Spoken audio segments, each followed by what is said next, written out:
आज हमारे साथ मौजूद है आरटीआई एक्टिविस्ट अशोक पाठक जी, जिनके द्वारा राजस्थान सरकार के प्रेजेंट आईएएस डीबी गुप्ता और कांग्रेस नेता परशुराम मोरदिया द्वारा सरकार को हानि पहुंचाकर 200 करोड़ के किए गए घोटाले को दस्तावेज के साथ उजागर किया। आइए जानते हैं कैसे हुआ ये पूरा घोटाला। आरटीआई एक्टिविस्ट अशोक पाठक जी की जुबानी। मिस्टर पाठक, मानसरोवर आवासन मंडल का 200 करोड़ का ये जो मामला आपने एक्सपोज किया है, इस पूरे मामले की क्या प्रक्रिया, क्या हकीकत है, कैसे आपने ये एक्सपोज किया है, क्या है इस पूरे मामले के अंदर? डीबी गुप्ता प्रमुख शासन सचिव थे।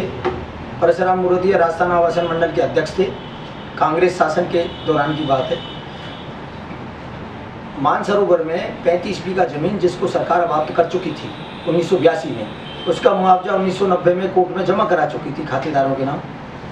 उसका कोई विषय बाकी नहीं था। सरकार ने कब्जा कर लिया, मानसरोवर की योजना को डेवलप कर लिया। उसके बाद अचानक 2013 में षड्यंत्र बस इन लोगों ने षड्यंत्र रच करके और काश्तकारों की तरफ से चिट्ठियाँ दिलवाई कि हमें विकसित भूमि दी जाए, जबकि मुआवजा कोर्ट में जमा था, उनके नाम जमा हो चुका था। उसके बावजूद विकसित भूमि मांगी और इन्होंने एलएनसी में तुरंत निर्णय लेकर के कि विकसित भूमि इनको दे जाए। यह प्रस्ताव सचिवालय भेजा गया। सचिवालय से सरकार ने मंजूरी दे दी, प्रमुख शासन सचिव ने मंजूरी दे दी।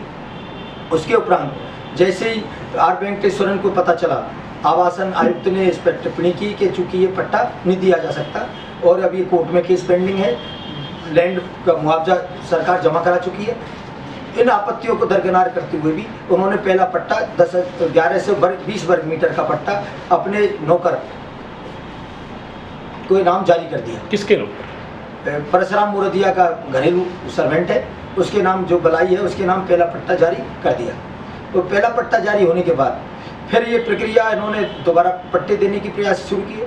इस पर तुरंत प्रभाव से आर वेंकटेश्वरन ने लिखा कि पहला पट्टा जो दिया, जो गलत दिया, उसको कैंसिल किया जाए। और चूंकि इस पट्टे में जो भी नियम अपनाए गए हैं वो सारे कानून के विरुद्ध हैं और इनमें जो अधिकारी शामिल रहे हैं उनके खिलाफ कार्रवाई की जाए। और पहले नीचे प्ली को अदालत का निर्णय जो 31/1989 है वह पेंडिंग है, तब तक इसका एलएनसी में निर्णय होने के बाद ही दोबारा निर्णय किया जाए। इन सब बातों से एक तरफ तो सहमति जता दी प्रमुख शासन सचिव ने, डीबी गुप्ता ने, और दूसरी तरफ उसी फाइल को सचिवालय मंगा लिया। जब सचिवालय मंगाया तो सचिवालय मंगाते समय फिर उन्होंने लिखा कि अभी हमने जो निर्णय लिए थे उन पर कार्रवाई अभी अपेक्षित है, अभी तक पेंडिंग है। ऐसी स्थिति में पत्रावली को सचिवालय मंगाई जा रही है तो इन पर कार्रवाई की जाए। तो बजाय उसके उन्होंने गली निकाली और विधिक राय से डिस्कस करने की चर्चा करके नोटशीट पर लिख करके और विधिक राय की एक रिपोर्ट ले ली कि पट्टा दे दिया जाए। और ऐसा करते हुए इन्होंने 29 जनवरी को 2014 को, जब ये प्रिंसिपल सेक्रेटरी भी थे डीबी गुप्ता और आवासन मंडल के चेयरमैन भी थे, इन्होंने 8213 वर्ग मीटर का पट्टा जारी कर दिया और सरकार को लगभग 200 करोड़ रुपए का इस तरह से उन्होंने चूना लगाया। तो आपका कहना है कि इसमें परशुराम मोरदिया और डीबी गुप्ता जो हैं, इसमें इन दोनों की मिली भगत है। तो थोड़ा सा ये बताइए कि परशुराम मोरदिया और डीबी गुप्ता दोनों क्या किस पद पे कैसे रहे हैं, ठीक है, और इनकी मिली भगत कैसे रही है? परशुराम मोरदिया तो आवासन मंडल के चेयरमैन थे और डीबी गुप्ता जैसे ही भाजपा सरकार में आई तो प्रमुख शासन सचिव भी थे और भाजपा सरकार बनने के बाद ही आवासन मंडल के भी चेयरमैन बन गए। जो पहला पट्टा दिया गया नानाग्राम बलाई को 1120 वर्ग मीटर का, उस समय तो केवल मात्र परशुराम मोरदिया उस समय चेयरमैन थे, लेकिन जो दूसरा पट्टा दिया गया 8213 वर्ग मीटर का, उस समय चेयरमैन भी डीबी गुप्ता थे और प्रिंसिपल सेक्रेटरी भी डीबी गुप्ता थे।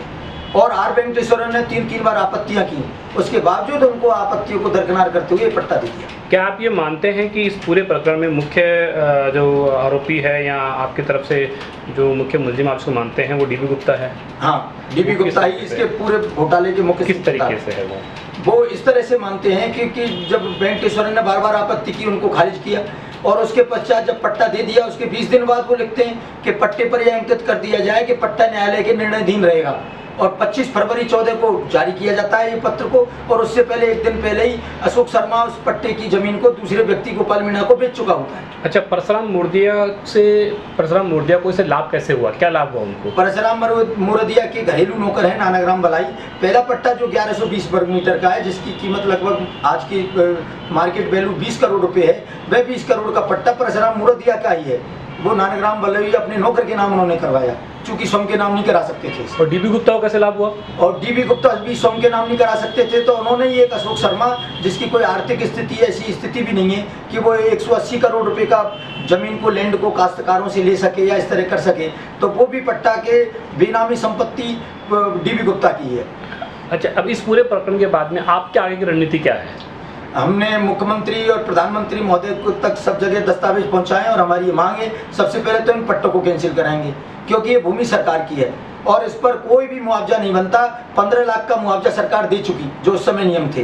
ये 200 करोड़ रुपए की जो जमीन की बंदरमाट की गई है, राजस्थान सरकार की जमीन है, उसमें वहाँ पर अस्पताल खोले, इस विद्यालय खोले, वो जनता के हित में काम आए। अच्छा, आपकी राय से अब इस जमीन का असली मालिक कौन होना चाहिए? कौन है जमीन का असली मालिक? इस जमीन की असली मालिक राजस्थान सरकार, गवर्नमेंट लैंड।